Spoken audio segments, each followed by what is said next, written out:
Halo, selamat datang di channel Ruang Taktik. Di video kali ini, kita akan analisis salah satu match di pekan pertama Liga 1, PSIS Semarang versus Bayangkara Presisi Indonesia FC.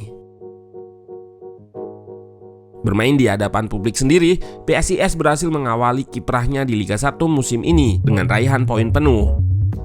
Maesa Jenar yang bermain dominan sempat kesulitan membongkar pertahanan Bayangkara FC dan tertinggal 1 gol di babak pertama. Sebelum akhirnya di babak kedua, pelatih mereka Gilbert Agius melakukan perubahan taktikal yang berhasil membuat PSIS membalikan keadaan menjadi 3-1.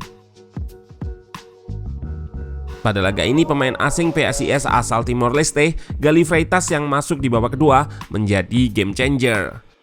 Ia berhasil membuat serangan lebih hidup dengan pergerakannya yang cepat dan agresif. Selain itu, ada hal lainnya yang menarik dari perspektif taktikal, di mana Gilbert Agius mencoba mengadaptasi taktik 4-2-4 box midfield yang digunakan oleh De Zerbi bersama Brighton di EPL. Nah, penasaran dengan jalannya laga dari segi taktikal? Let's go, kita bahas sama-sama.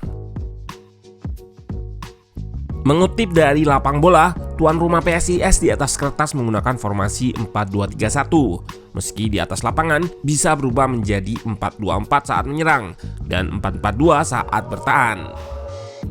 Lucas Gama atau Lusau bertandem dengan Wahyu Pras di area sentral pertahanan. Dewangga yang biasanya dimainkan sebagai center back atau DM, kali ini digeser untuk mengisi pos fullback kiri.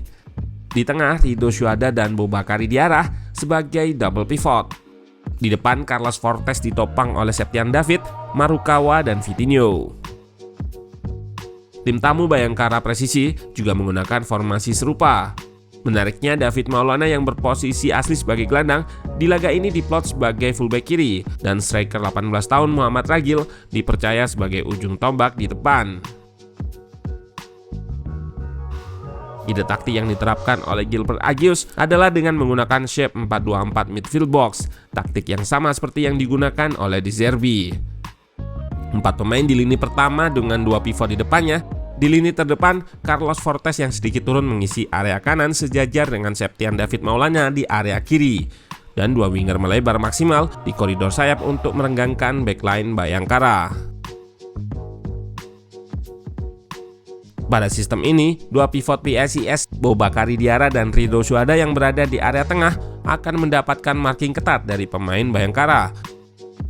Oleh karena itu, keduanya harus memiliki ketahanan pressing dan cepat mengambil keputusan ketika menguasai bola sebelum pemain Bayangkara melakukan press terhadapnya.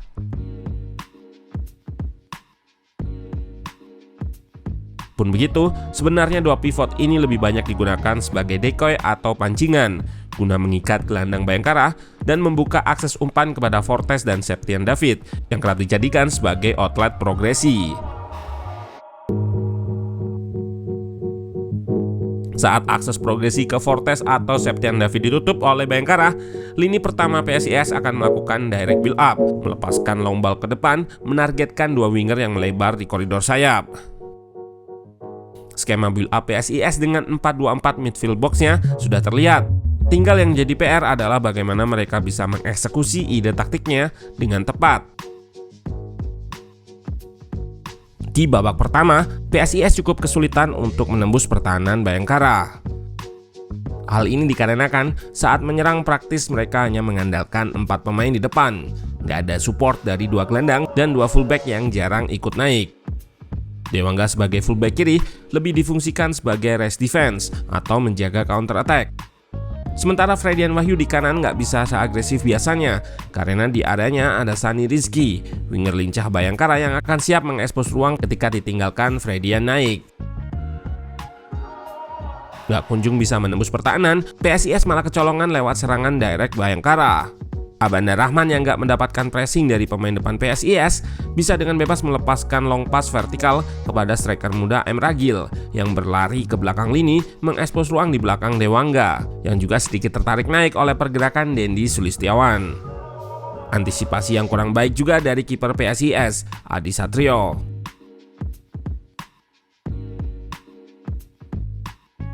Memang di laga ini Bayangkara banyak melepaskan serangan, mengincar ruang di belakang backline PSIS. Dendi yang merapat ke area tengah juga sering bergerak turun guna menarik bek PSIS keluar dari posisinya. Di sisi lain, PSIS yang bertahan dengan 4 back harus lebih berhati-hati karena ketika satu center back step up, nggak ada pemain lain yang melakukan cover terhadap ruang yang ditinggalkan, sehingga rawan terekspos oleh lawan seperti yang terlihat pada gol Bayangkara tadi. Pada babak kedua, Gilbert Agius merespon dengan melakukan perubahan taktikal. Lutfi Kamal yang lebih nyaman bermain sebagai single pivot dimasukkan untuk menggantikan Ridho Syuhada. Dengan adanya dia, Diarra diinstruksikan untuk lebih naik, menambah jumlah pemain di garis depan PSIS.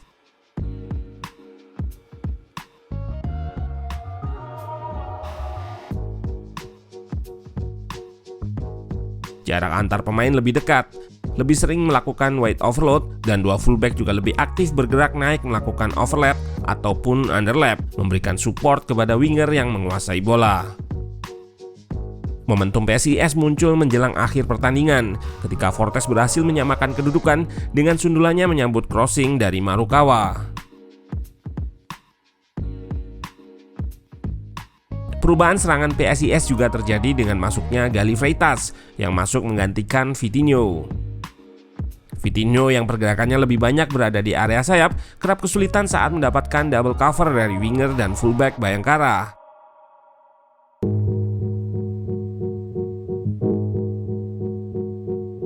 Sementara itu, Gali lebih sering cut inside, masuk ke tengah untuk melakukan link up yang mana hal ini lebih sulit diantisipasi oleh Bayangkara.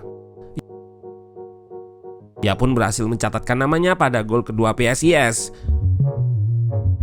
Berawal dari situasi transisi, pressing Gali kepada David Maulana memaksa alumni Garuda Select tersebut melakukan kesalahan yang nggak disia-siakan oleh Marukawa dan Gali untuk mencetak gol kedua.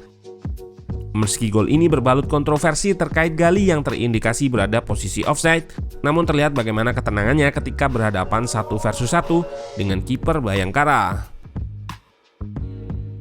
Sama dengan gol kedua, gol ketiga PSIS juga berawal dari situasi transisi, di mana serangan cepat PSIS memaksa pemain Bayangkara melakukan pelanggaran terhadap Wawan Febrianto.